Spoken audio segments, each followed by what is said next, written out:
3, 2, 1. On the 24th of May 2019, SpaceX launched a Falcon 9 rocket filled with 60 satellites into space. This marked the beginning of their ambitious new project called StarLink, which aims to provide high-quality broadband internet to the most isolated parts of the planet, while also providing low-latency connectivity to already well-connected cities. SpaceX aimed to make their broadband as accessible as possible, claiming that anyone will be able to connect to the network if they buy the pizza box-sized antenna which SpaceX is developing themselves. This launch of 60 satellites was just the first of many. SpaceX has 12,000 satellites planned for launch over the next decade, dramatically increasing the total number of spacecraft around Earth's orbit. This will cost SpaceX billions of dollars, so they must have a good reason for doing so. Let's see how this network will work and how it will compete with existing internet providers.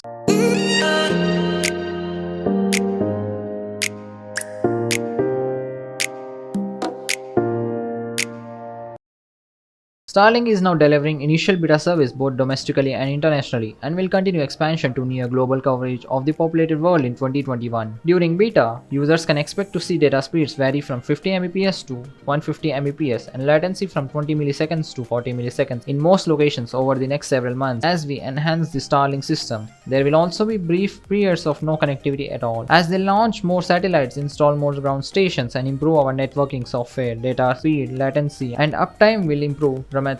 Your Starlink kit arrives with everything you need to get online, including your Starlink, Wi-Fi router, power supply, cables, and mounting tripod. Starlink requires a clear view of the sky to connect. Download the Starlink app to determine your best install location. Latency is the time it takes to send data from one point to the next. When satellites are far from Earth, latency is high, resulting in poor performance for activities like video calls and online gaming. Starlink satellites are over 60 times closer to Earth than traditional satellites, resulting in low latency and the ability to support services typically not possible with traditional satellite internet. Starlink is ideally suited for areas of the global where connectivity has typically been a challenge. Unbounded by traditional ground infrastructure, Starlink can deliver high-speed broadband internet to locations where access has been unreliable or completely unavailable. The Starlink teams have worked closely with leading astronomers around the world to better understand the specifics of their observations and engineering changes they can make to reduce satellite brightness. SpaceX is leveraging its experience in building rockets and spacecraft to deploy the world's most advanced broadband internet system. As the world's leading provider of launch services and the only provider with an orbital class reusable rocket, SpaceX has deep experience with both spacecraft and on-orbit operations. But SpaceX aren't just planning on serving this super fast internet to some customers. They primarily advertise the system as a way to connect every human on this planet to the internet,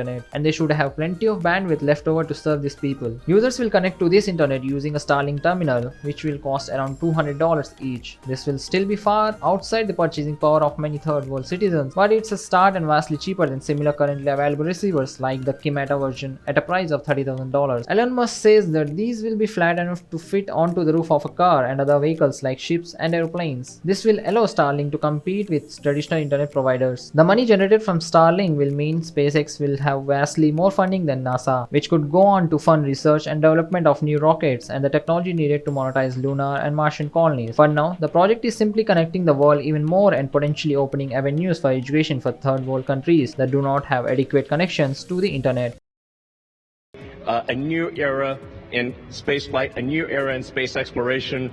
We're going to go to the moon. We're going to have a base on the moon. We're going to send people to Mars and make life multiplanetary. And I think this day heralds a new age of space exploration.